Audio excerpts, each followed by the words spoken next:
నమస్తే. ఈ రోజున మనం జాల గ్రామంలో ఉన్నాం. జాల గ్రామానికి సంబంధించిన అభివృద్ధి ఏ విధంగా ఉంది, గ్రామ పంచాయతీ నిధులు గురించి, ఆ పథకాల గురించి, అనేక అంశాల గురించి ఈ రోజున మనతో తాజా మాజీ సర్పంచ్ అయినటువంటి గుంటి మధుసూదన్ రెడ్డి గారు మనతోటి ఉన్నారు. ఈ రోజున అతను చేసిన అభివృద్ధి పథకాలేంది, అభివృద్ధి పనులేంది, అదేవిధంగా తన సొంత డబ్బులతోటి ఏమేమి పనులు చేసిండు, వాటి గురించి మనము తెలుసుకోవడానికి మనం ప్రయత్నం చేద్దాం. నమస్కారం అన్నగారు. నమస్తే. ఎలా ఉంది జాల గ్రామం? మొన్నటి గత సంవత్సరంలో జాతీయ స్థాయి అవార్డు కూడా తీసుకోవడం జరిగింది. ప్రజల సహకారంతో గ్రామాభివృద్ధి అనేక రకాలుగా చేయడం జరిగింది. నేను కొన్ని అటు ఇటు ఉన్నా కానీ మిగతా అన్ని కార్యక్రమాలు కూడా పూర్తి చేసుకోవడం జరిగింది. లిటరసీ విషయంలో కానీ, ఇంటర్నల్ రోడ్స్ విషయంలో కానీ, అండర్ డ్రైనేజ్ విషయంలో కానీ, అదేవిధంగా టాయిలెట్స్ విషయంలో కానీ అన్నీ కూడా సంపూర్ణంగా గ్రామంలో చేయడం జరిగింది. ఓకే, మీకు ఎందులో వచ్చింది అవార్డు? గ్రామంలో ఉన్నటువంటి పరిశుభ్రత విషయంలో 100 మార్క్స్ మనకి ఇవ్వడం జరిగింది ప్రభుత్వం. అదేవిధంగా శాంతి భద్రతల విషయంలో కూడా సర్వే చేసి మన గ్రామాన్ని ఎంపిక చేయడం జరిగింది. మన గ్రామానికి ఇరువైపులా రోడ్లు వేయడం వలన గ్రామ డెవలప్మెంట్ దృష్టిలో పెట్టుకొని గతము కేంద్ర ప్రభుత్వం వాళ్ళు మనకు అవార్డు ఇవ్వడం జరిగింది. ఓకే, మీతో పాటు ఏ గ్రామాలకు వచ్చి మీకు ఐడియా ఉందా? మన దగ్గర రేణుకుంట, భువనగిరి దగ్గర పైల్వాన్పురం, ఆ తర్వాత పోచంపల్లి మండలంలో 2 గ్రామాలు వచ్చినట్టు మొత్తంగా 14 గ్రామాలకు ఉమ్మడి నల్గొండ జిల్లాలో జాతీయ స్థాయి అవార్డు ఇవ్వడం జరిగింది. ఓకే, మన గ్రామానికి సంబంధించిన భవన నిర్మాణ వాటి గురించి ఏమన్నా? మనము మొదటిగా నేను 2001 నుంచి సర్పంచ్ కొనసాగుతున్నాను. మధ్యన ఒక రిజర్వేషన్ తప్పించి అప్పుడు 2001 నుంచి పాముగుంట నుంచి జాల వరకు రోడ్ వేయడం జరిగింది, బీటీ రోడ్ వేయడం జరిగింది. అదేవిధంగా పారుపల్లి నుంచి సింగారం వరకు బీటీ రోడ్ వేసుకోవడం జరిగింది. ఫస్ట్ ఫేజ్లో ఆ విధంగా అన్ని RIDF దగ్గర చెక్ డ్యాంలు, కుంటలు, రకరకాల అభివృద్ధి కార్యక్రమాలు ఆనాడు చేసుకోవడం జరిగింది. ఆనాడు ఉన్నటువంటి స్కీమ్స్ అన్ని కూడా అప్పుడు కూడా ఉమ్మడి నల్గొండ జిల్లా నుంచి ఉత్తమ అవార్డు కూడా తీసుకోవడం జరిగింది. ఈ మధ్యాహ్నం ఉన్నటువంటి ఇప్పుడు ఈ యొక్క కార్యక్రమాల విషయానికి వస్తే గ్రామంలో ఇంటర్నల్ రోడ్స్ కంప్లీట్గా సీసీ రోడ్స్ చేయడం జరిగింది, అండర్ డ్రైనేజ్ చేయడం జరిగింది. గ్రామంలో ఏమంటారు దాటిని డెంగ్యూ స్టార్టింగ్ డెంగ్యూ రావడంతో వెంటనే మేము గ్రామంలో టోటల్గా ఓపెన్ డ్రైనేజీని అండర్ డ్రైనేజ్ చేసి మురికి కాలువ అంతా ఒక ఊరు పక్కన పెట్టేసి ఆ తర్వాత ఒక్క దోమ కూడా లేకుండా నివారణ చేయడం జరిగింది. ఓకే, అయితే భవన నిర్మాణం గురించి ఏమన్నా? ఓకే, అయితే మన దగ్గర గ్రామ పంచాయతీ బిల్డింగ్ ఒకటి కట్టుకున్నాం. తర్వాత అది చిన్నగా ఉందని ఇంకొకటి కూడా శాంక్షన్ చేసి 18,50,000 రూపాయలతోని ఏదైతుందో మొదలుపెట్టాము. ఈ మధ్యకాలంలో ప్రభుత్వం నుంచి నిధులు రాకపోవడం వలన అసంతృప్తిగా మిగిలిపోయింది. తర్వాత అది గోపాలమిత్ర భవన నిర్మాణం చేసుకోవడం జరిగింది, స్కూల్ బిల్డింగ్స్ నిర్మాణం చేసుకోవడం జరిగింది, అదేవిధంగా మినీ స్కూల్ బిల్డింగ్ నిర్మాణం చేసుకోవడం జరిగింది. ఈ మధ్యకాలంలో అంగన్వాడీ భవనం కూడా మంజూరు అయింది, అది కూడా త్వరలో పూర్తి చేయాలని కోరుతా ఉన్నాను. అదేవిధంగా SC కమ్యూనిటీ హాల్ మంజూరు చేయడం జరిగింది, BC కమ్యూనిటీ హాల్ పూర్తి చేసాం. ఇంకా 1-2 బిల్డింగ్స్ అన్ని కూడా త్వరలో పూర్తి చేసుకోవాలని కోరుకుంటున్నాం. గ్రామ పంచాయతీ సంబంధించిన సిసి రోడ్ల గురించి ఇప్పుడు ఎన్ని సిసి రోడ్లు శాంక్షన్ అయినాయి, ఇంతవరకు వాటి నిధుల గురించి, ఎన్ని మీటర్లు అవి? మొన్న సీఎం గారు 25 లక్షలు ఇవ్వడం వలన ఒక 570 మీటర్లు వేయడం జరిగింది. అంతవరకు గౌరవ శాసనసభ్యులు శ్రీమతి సునీత మహేందర్ రెడ్డి గారు ఒక 10 లక్షల రూపాయలు ఇస్తే అవి కూడా పూర్తి చేస్తే కంప్లీట్గా ఊర్లో 90% సీసీ రోడ్డు కంప్లీట్ చేయడం జరిగింది. దగ్గర 750 మీటర్లు పూర్తి చేయడం జరిగింది. ఒక 1000 మీటర్ల వరకు అండర్ డ్రైనేజ్ చేయడం, అది గ్రామ పంచాయతీ నిధుల ద్వారా చేద్దాం అనుకున్నాను. గత ప్రభుత్వం SFC రిలీజ్ చేయాల్సి ఉండగా 24 నుంచి రిలీజ్ చేయకపోయింది. యాక్షన్ ప్లాన్ ప్రకారం వెంటనే ముందు పోయి, ఎందుకంటే డెంగ్యూ రావడం వలన గ్రామంలో ఈ యొక్క కలుషిత నీరు ఉందనే ఆలోచనతో ఇది ఉత్తమ పంచాయతీ తీసుకోవడానికి నా సొంత డబ్బులతో చేయడం జరిగింది. ప్రభుత్వం ఇప్పటి వరకు నిధులు మంజూరు చేయలేదు. సిసి రోడ్లకు కూడా సిసి రోడ్లకు ఇచ్చారు, ఇంకా మిగతా రావాల్సినవి ఉన్నాయి. మళ్ళీ ఏమన్నా ఏం చెప్తారు? మళ్ళీ మొన్న గౌరవ ముఖ్యమంత్రి రేవంత్ రెడ్డి గారిని కలిస్తే మార్చిలో ఇస్తామన్నారు. మార్చి నుంచి జూన్కు పోయింది. జూన్లో ఎన్నికలు పెడతాడా, ఉంటాడా, పోతాడా తెలియదు. ప్రభుత్వం చాలా మందికి ఒక రకంగా చెప్పాలంటే శాపంగా మారింది. ఎంతో మంది SC ST బీసీ సర్పంచులు, పేదవాళ్ళు, మరి వాళ్ళ జేబు నుంచి పెట్టుకుని అనేక మంది ఒక దగ్గర అధికారికంగా 39 ఆత్మహత్య చేసుకున్నారు ఈ నిధులు రాక. అనధికారికంగా 40 మంది, దగ్గర 79 మంది ఈ తెలంగాణ రాష్ట్రం వచ్చిన తర్వాత, ఈ రెండో విడత సర్పంచులు అయిన తర్వాత ఆత్మహత్యలు పెరిగిపోయాయి. బహుశా రైతులు ఆత్మహత్యలు చేసుకుంటారు, కానీ గ్రామ పరిపాలన చేసేటువంటి మొదటి పౌరులు ఆత్మహత్య చేసుకోవడం ఇదే మొదటిసారిగా మేము భావిస్తా ఉన్నాం. అనేక పైన ముఖ్యమంత్రి కేసీఆర్ గారు కానీ, ఇప్పుడున్న రేవంత్ రెడ్డి గారు కానీ స్థానిక సంస్థలు బలోపేతం చేయాలి తప్ప స్థానిక సంస్థల్లో ఉన్నటువంటి ప్రజాప్రతినిధులు ఉసురు పెట్టుకోవడం అది కరెక్ట్ అయిన విషయం కాదు. మరి మహాత్మా గాంధీ గారి కళలను నెరవేర్చాలంటే స్థానిక సంస్థలు రావాల్సిన నిధులను వెంటనే రిలీజ్ చేయాలి. అధికారులు ఆనాడు ఐఏఎస్ ఆఫీసర్లను పంచాయతీ అధికారులుగా జిల్లాకు ఒకరిని ఏర్పాటు చేసి వాళ్ళ మీద ఒత్తిడి చేసి పని చేస్తే ఉంటారు, లేకుంటే సస్పెండ్ చేస్తారని ధోరణిలో చేయడం వలన ఆనాడు పంచాయత్ సెక్రటరీలు సర్పంచుల మీద ఒత్తిడి చేసి నిధులు లేకున్నా పనులు చేయించి మరి అవన్నీ ఇప్పుడు పెండింగ్ బిల్స్ ఉన్నాయి. మొన్న ఆగస్టులో పెండింగ్ బిల్స్ కొడితే మొన్న మళ్ళీ రిటర్న్ చెక్స్ అన్ని రిటర్న్ రావడం జరిగింది. మరి గౌరవ ముఖ్యమంత్రి నాడు సీతక్క కూడా మరి పంచాయతీరాజ్ శాఖ మంత్రి ఉన్నది, గతంలో అసెంబ్లీలో మాట్లాడింది, సర్పంచులకు చాలా కష్టాలున్నాయి, వాళ్ళందరినీ కూడా మేము ఆదుకుంటాం, మా ప్రభుత్వం రాగానే ఆదుకుంటాం అని అనేక మార్లు రాజగోపాల్ రెడ్డి గారు కూడా అసెంబ్లీలో మాట్లాడారు. సర్పంచులను ఇబ్బంది పెడుతుంది ప్రభుత్వం అని చెప్పారు. కానీ ఇప్పుడు ప్రభుత్వం అధికారంలోకి వచ్చిన తర్వాత ఎవరు కూడా అసలు దాన్ని ఊసే ఎత్తడం లేదు. ప్రజల యొక్క ప్రజాప్రతినిధులు ఊసే ఎత్తడం లేదు. పంచాయతీల అధికారులు పంచాయతీలకు రావాల్సిన నిధులను గురించి కూడా మాట్లాడలేకపోతున్నారు. నేను ఒక రాజకీయ పార్టీ కోసం చెప్తలేను, కానీ ఇక్కడ ఉన్నటువంటి గ్రామ స్వరాజ్యం కోసం ఆనాడు ప్రభుత్వ అధికారులు మెడల్ పట్టి పనిచేయించిండ్రు. మరి అదేవిధంగా మెడల్ పట్టి ఏదైతే ఉన్నారో మీరు వెంటనే గ్రామ పంచాయతీలకు పోయిన తాజా మాయిసార్ అందరూ కూడా నిధులు రిలీజ్ చేయాలని నేను మీ ద్వారా విజ్ఞప్తి చేస్తా ఉన్నాను. అంటే డ్రైనేజ్ చేశానని చెప్పాను కదా, ఒక 700 మీటర్లు చేశాను, మొన్న 200 మీటర్లు 900 మీటర్లు చేశాను. అనేక రకాల డెవలప్మెంట్స్ అంటే ఈ సీసీ రోడ్లు, అండర్ డ్రైనేజీలు, తర్వాత ఐఎస్ఎల్స్ అంటే 100కి 100 పాలు కూడా ఎవరైతే ప్రభుత్వం నుంచి ఇవ్వకపోయినా సొంతంగా నేను ఒక 12 మంది లబ్ధిదారులకు నేనే స్వయంగా సొంత డబ్బులు ఇచ్చి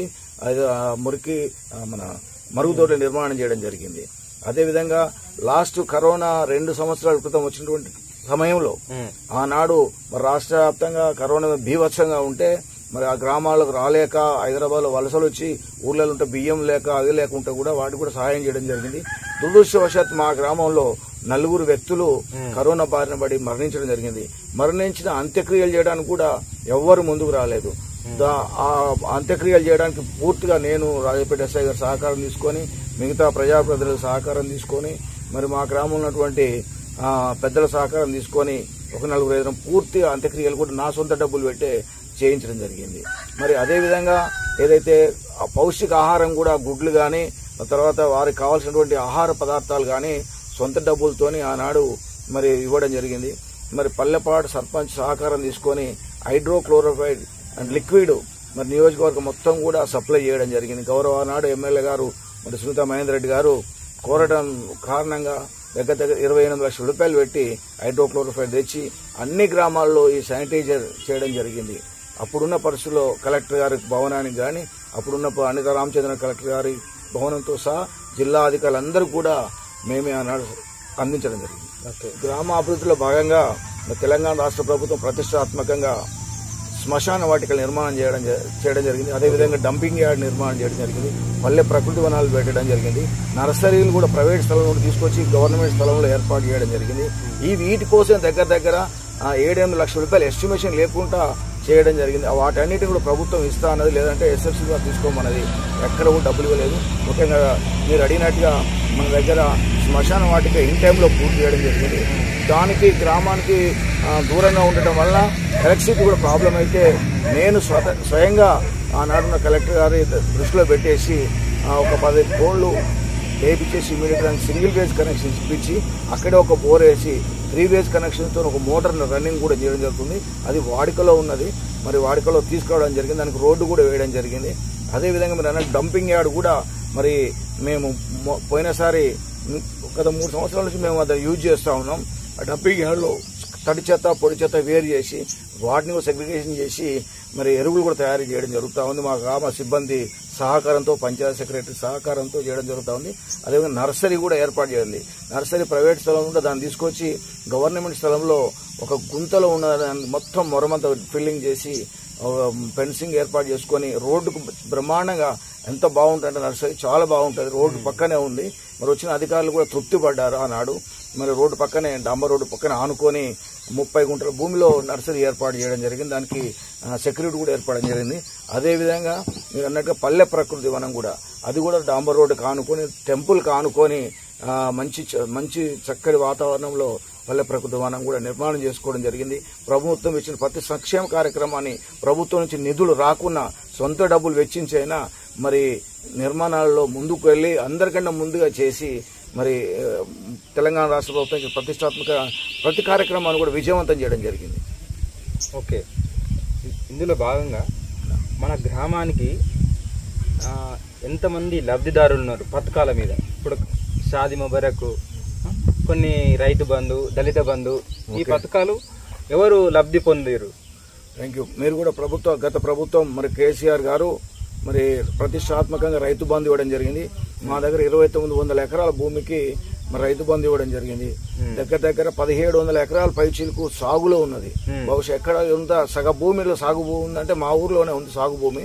ఆ సాగు భూమి అంతటికి కూడా మరి ముఖ్యమంత్రి గారు ఒక ప్రతిష్ట తీసుకోవడం వలన ఇంకా రైతులు హైదరాబాద్ నుంచి ముందుకు వచ్చి వాళ్ళు కూడా బోర్లు వేసుకొని పుష్కలంగా పంటలు పండించే విధంగా భూమి అంతా సాగు చేయడం జరిగింది.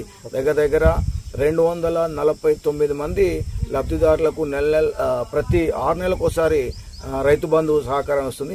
అదేవిధంగా దానికి యాడెడ్గా ఏదైతుందో రైతు ఇన్సూరెన్స్ ఏ ప్రభుత్వాలు చేపట్టలేదు. మన గత ప్రభుత్వం రైతు ఇన్సూరెన్స్ కూడా రైతులకు కట్టడం జరిగింది. అది దురదృష్టవశాత్తు ఎవరైనా చనిపోతే వెంటనే 5 లక్షల రూపాయలు వారి ఖాతాలోకి వచ్చి అదేవిధంగా మా దగ్గర 5 మందికి వారి ఖాతాలకు జమ చేయడం జరిగింది. వాళ్ళు కూడా వాళ్ళ కుటుంబం సంతోషంగా ఉన్నారు. ఎందుకంటే ప్రభుత్వమే పైసలు కట్టింది, ప్రభుత్వమే పాలసీ ఏర్పాటు చేసి ఈ యొక్క ఏర్పాటు చేయడం జరిగింది.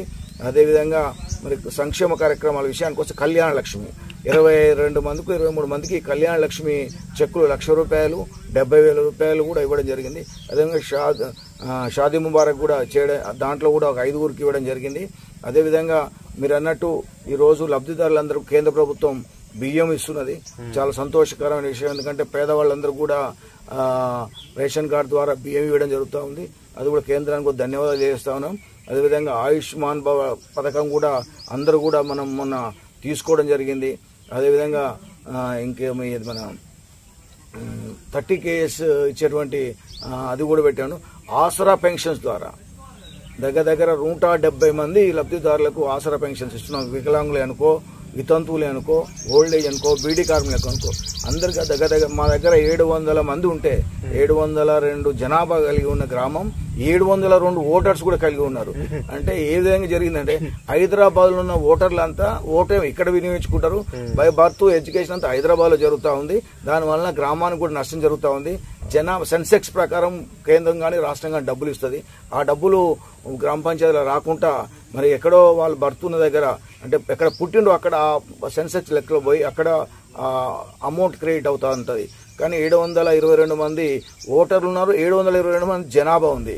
ఇది గతంలో అధికారులకు కూడా నేను జనరల్ బాడీ మీటింగ్లో అనేక సార్లు విన్నవించడం జరిగింది. అయినా అధికారులు నిమ్మకు నీరెత్తినట్టుగా చేయడం వలన ఈ గ్రామాలు అభివృద్ధికి నోచుకోలేకపోతున్నాయి. రావాల్సిన నిధులు దగ్గర 1000 మంది జనాభా ఉండి 700 మంది ఓటర్స్ ఉంటారు. 70% 80% ఓటింగ్ ఉంటుంది. అట్లాంటిది 100% ఓటింగ్ ఉంది. కాబట్టి ప్రభుత్వం ఇటువంటి విషయాల్లో జాగ్రత్త వహించాలని కోరుతా ఉన్నాం. ఆర్థిక సాయం అన్నది కరోనా సమయంలో కొందరిని ఆదుకోవడం జరిగింది, 4 అంత్యక్రియలు, దాంతోపాటు ఇంకేమి ఆర్థిక సాయం చేశారు వీటితో పాటు? ఓకే, నాకు గత 25 సంవత్సరాల రాజకీయ జీవితంలో ఎప్పుడు ఎవరు ఏ కష్టాలు ఉన్నా మరి ఆదుకోవడం నాకు పొరపాటి అలవాటుగా ఉంది. ఎవరు ఏ ఆసుపత్రి ఉన్నా ఏదో రకంగా ఇతోధిక సహాయం చేయడం, అదేవిధంగా చనిపోయిన వారికి కూడా సహాయం చేయడం, ఇట్లాంటి మరి కార్యక్రమాల్లో నేను మొదటి నుంచి ఉన్నాను. నేను 30 సంవత్సరాలు దగ్గర 25 సంవత్సరాలు ప్రజాప్రతినిధిగా ఉన్నాను. ఒక 5 సంవత్సరాలు ఖాళీగా ఉన్నా.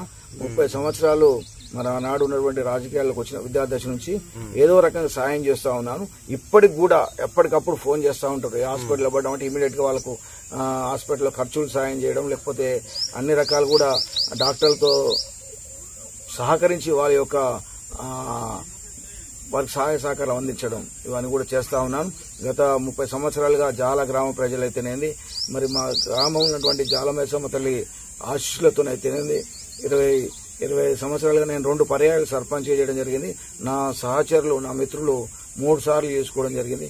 మొత్తం 5 సార్లు పంచాయతీ ఎన్నిక ఏర్పడిన తర్వాత 5 సార్లు మా టీమే ఏర్పాటు చేసుకొని మరి అభివృద్ధి కోసం అనేక రకాలుగా ఏమీ ఆలోచించకుండా, ఏమీ ఆశించకుండా రాజకీయ జీవితమే ప్రజాక్షేత్రంలో ఉండాలనే ఆలోచనతోని ఎక్కడ కక్కుర్తి పడకుండా మరి నాకు ఇచ్చిన అవకాశాన్ని నేను కంప్లీట్ సద్వినియోగం చేసుకున్నాను. ఎందుకంటే రోడ్డు ఊరు లోపల ఉంది, ఊర్లు అన్ని కూడా బయట నుంచి పోతుంటే ఊరు లోపల ఉంది. దానికి అన్ని వైపుల నుంచి డాంబర్ రోడ్లు వేయడం జరిగింది ఆనాడే. మరి అనేక రకాలైనటువంటి ఆ ప్రభుత్వం, ఆనాడు తెలుగుదేశం ప్రభుత్వం అనుకో, ఈనాడు బీఆర్ఎస్ ప్రభుత్వమే అనుకో, ఈ అన్నిటిని కూడా మేము వాడుకొని ప్రభుత్వ సంక్షేమ కార్యక్రమం ప్రతిదీ కూడా ఉపయోగించుకొని నేను ముందు వరుసలో నిలిచాను.